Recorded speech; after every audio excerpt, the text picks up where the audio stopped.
মাথা জোড়া টাক, পুরোটাই শিল্প। নিজের হাতে নিজের মাথাতেই ফুল ফোটালেন শিল্পী।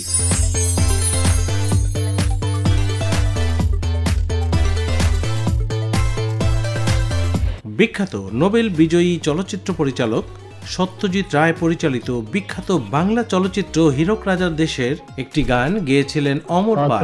রঙ্গ দেখে দুনিয়ায় আমি যেই দিকেতে চাই দেখে অবাক বনে যাই। আসলে এই পৃথিবী নামক মনুষ্য ভরা গ্রহে কতই না ঘটনা ঘটে চলেছে প্রতিনিয়ত, যা আমাদের মনকে চঞ্চল, বিস্মিত, অবাক করে দেয়।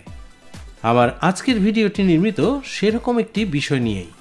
সঙ্গে থাকার আমন্ত্রণ রইল।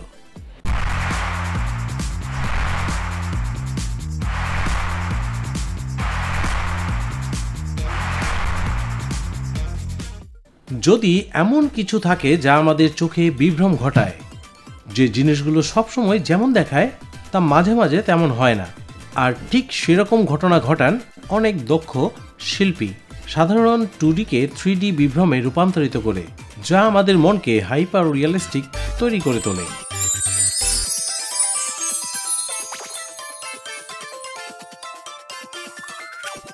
যাই হোক, এবার আমরা আপনাকে একটি সম্পূর্ণ নতুন স্তরের অপটিক্যাল বিভ্রমের সাথে পরিচয় করিয়ে দিতে চাই।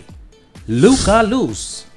তিনি হলেন মিলান, ইতালির একজন পেশাদার মেকআপ শিল্পী, যিনি তার নিজের মুখকে তার ক্যানভাস হিসেবে ব্যবহার করেন মন বিস্ময়কর 3D মেকআপ আর্ট তৈরি করতে। নিজেই নিজের টাকে ছবি আঁকেন।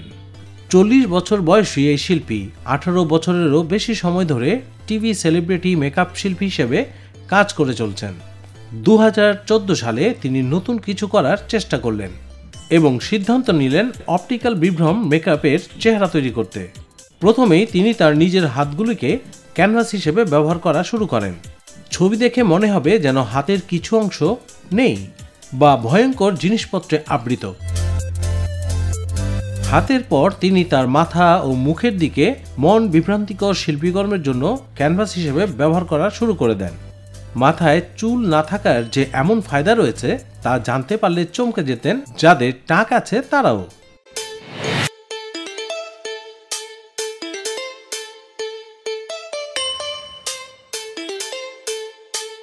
মাথা জোড়া টাক কখনো বদলে যাচ্ছে ফুলদানিতে, কখনো মনে হচ্ছে মাথার মধ্যে বসে আছে আস্ত একটি ভিনগ্রহী প্রাণী।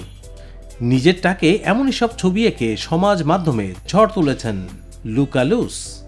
সম্প্রতি ইনস্টাগ্রামে ভাইরাল হয়েছে আর্ট ডেলি ডোজ নামের পেজ থেকে প্রকাশিত একটি ভিডিও। সেই ভিডিওতে দেখানো হয়েছে কিভাবে লুকা রূপটানের মাধ্যমে বিভিন্ন শিল্পকর্ম ফুটিয়ে তোলেন নিজের টাকে। ইতোমধ্যে 5 লক্ষেরও বেশি মানুষ পছন্দ করেছেন তার এই ভিডিও। লুকা দাবি করেছেন তিনি পৃথিবীর প্রথম হাত ও টাকের শিল্পী। অধিকাংশ ছবি হয় ত্রিমাত্রিক, ফলে একটি নির্দিষ্ট কোণ থেকে দেখলে মনে হয় যেন মাথা কেটেই তৈরি করা হয়েছে এ সকল শিল্পকর্ম। আসলেই চিত্র কি বিচিত্র!